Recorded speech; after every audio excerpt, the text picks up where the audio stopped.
السلام علیکم ورحمۃ اللہ وبرکاتہ۔ ناظرین کرام، کچھ لوگ ایسے ہیں جن کے مائنڈ میں، جن کے دماغ میں ہر وقت گندے خیالات آتے رہتے ہیں، جن میں وہ اتنا ملوث ہو جاتے ہیں کہ وہ اپنے کاموں کو بھی انجام نہیں دے پاتے ہیں۔ نماز میں اگر کھڑے ہوں گے تو بھی دنیاوی خیال اور گندے خیال آتے رہیں گے۔ تو میں بتاؤں گا کہ یہ خیالات سے بچیں کیسے، اور دوسرا یہ کہ جن لوگوں کے ذہن میں خیال آتے ہیں تو ان پر پھر مصیبتیں کیا آتی ہیں جن کا انہیں دنیا میں سامنا کرنا پڑتا ہے۔ دیکھو، جو خیال کا جو تعلق ہے نا، وہ دو وجہوں سے خیال آتے ہیں، دو وجہوں سے ذہن میں گندے خیالات آتے ہیں۔ پہلی وجہ جس کو ہم اور آپ جانتے ہیں، جو کہ شیطان ہے۔ شیطان ہمارے دماغ میں گندے خیالات ڈالتا ہے، ٹھیک ہے۔ شیطان، ہمارے آقا علیہ الصلوۃ والسلام نے فرمایا کہ شیطان تمہارے دلوں پر گھٹنے ٹیکے ہوئے بیٹھا ہے۔ جب کوئی بندہ اللہ کا ذکر کرتا ہے تو گھٹنے ہٹا لیتا ہے، ورنہ پھر گھٹنوں کو ٹیک کر بیٹھ جاتا ہے۔ شیطان کی نا ایک سونڈ ٹائپ کی ہے، جو ہاتھی کی جیسے سونڈ ہوتی ہے نا، اس طرح کی شیطان کی ایک سونڈ ہے۔ تو وہ اپنی سونڈ کو ہر وقت اس شخص کے جو اللہ کی یاد سے غافل ہوتا ہے، اس کے دل پر اپنی سونڈ کو رکھے ہوتا ہے، جس کی وجہ سے ذہن میں خیالات آتے ہیں۔ تو ایک تو وجہ ہو گئی شیطان کی جانب سے ذہن میں خیال آنے کی، گندے خیالات، جس کی وجہ سے انسان نہ کوئی اپنا کام کر پاتا ہے، نہ اپنے کاموں کو مکمل کر پاتا ہے، نہ نماز پڑھ پاتا ہے، نہ کسی کام میں دھیان لگتا ہے، نہ دل لگتا ہے۔ وہ بس گندے خیالات ہی اس کے ذہن میں آتے رہتے ہیں۔ تو پہلی وجہ تو ہو گئی شیطان کی جانب سے۔ دوسری وجہ جو ہم لوگوں کی غلطی ہے، جس وجہ سے ذہن میں خیال آتے ہیں، اس کی طرف ہمارا دھیان بھی نہیں جاتا۔ دوسری وجہ ہم خود ہیں، یعنی ایک خیال جو شیطان کی جانب سے ہوتا ہے، دوسرا خیال خود اپنا اس میں انوالو ہونا، یہ اہم چیز ہے۔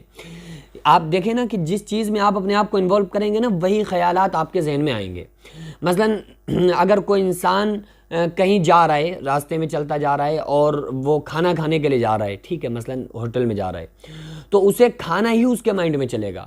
اگر کوئی انسان دن بھر کسی طرح کی اس نے باتیں کی، جس کام میں ہر وقت وہ رہتا ہے، تو رات میں سویا تو اکثر اس کو اسی ٹائپ کی خوابیں دکھتی ہیں۔ کیونکہ وہ ذہنی اس کے خیالات تھے۔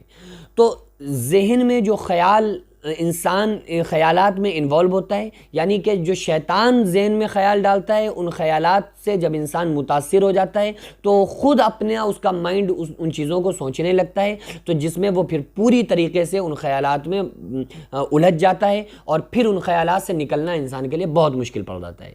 تو مین ہاتھ جو ہے، مین جو اس کی جڑ ہے، وہ تو فتنہ فساد شیطان ہے، لیکن اس میں شیطان نے صرف دعوت دی اور آپ اس میں انوالو ہو گئے، یہ آپ کا بڑا گناہ ہے۔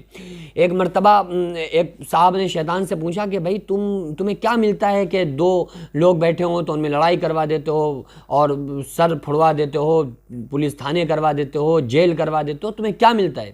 تو شیطان نے کہا ہم کرتے ہی کیا ہیں؟ اس نے کہا کہ تم ہی تو سارا معاملہ کرتے ہو۔ تو وہ عابد صاحب کو لے کر آیا شیطان، اور اس نے کیا کیا کہ ایک حلوائی شیرہ کڑھاؤ میں رکھا ہوا تھا، اور وہاں پہ بیٹھا ہوا تھا حلوائی اپنی دکان پر۔ تو شیطان نے اس میں ایک انگلی اپنی ڈبوئی شیرہ کے اندر، اور یوں شیرہ لے کے دیوار پہ لگا دیا۔ تو یہ وہ صاحب کھڑے ہو کے دیکھ رہے تھے کہ دیکھیں شیطان کرتا کیا، لڑائی کرواتا کیسے ہے۔ تو جیسے ہی اس نے شیرہ لگایا تو اس کی طرف مکھیاں آنا شروع ہو گئیں، مکھی اور چیونٹی لگنا شروع ہو گئیں اس جو شیرہ اس نے دیوار پہ چپکایا۔ تو مکھی کو جب دیکھا تو مکھیوں کو جھپٹنے کے لیے چھپکلی آنے لگی، چھپکلی کو دیکھ کے پھر وہ وہاں بلی وغیرہ تھی، وہ بلی چھپکلی پہ جھپٹی، تو جب بلی نکل کے آئی، بلی جو تھی وہ تو حلوائی کی تھی، لیکن کتا جو تھا وہ کوئی ایک شخص گزر رہا تھا، اس کا کتا تھا۔ تو حلوائی کی بلی کو دیکھ کر جب اس پر کتا جھپٹا تو حلوائی نے ایک ڈنڈا اٹھایا اور کتے کے مار دیا۔ تو جس کا کتا تھا وہ حلوائی سے لڑنے لگا کہ تم یہ بتاؤ تم نے ہمارے کتے کو کیوں مارا؟ تو وہ کہنے کہ تمہارے کتے نے ہماری بلی کو اس کو کیوں دوڑایا؟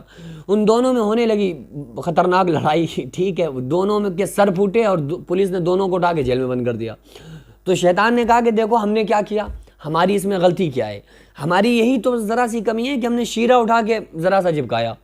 تو یار وہ تو ذرا سا شیرہ لگاتا ہے، لیکن پھر انسان اسی میں انوالو ہو جاتا ہے۔ تو جب وہ شیرہ لگائے نا تو آپ کو شیرے کو صاف کر دینا ہے، ٹھیک ہے، آپ کو شیرے کو صاف کر دینا ہے، یعنی اس نے خیال ذہن میں ڈالا، آپ فوراً اس شیرے کو صاف کر دیں۔ اب شیرہ وہ صاف کرنا کیسے ہے؟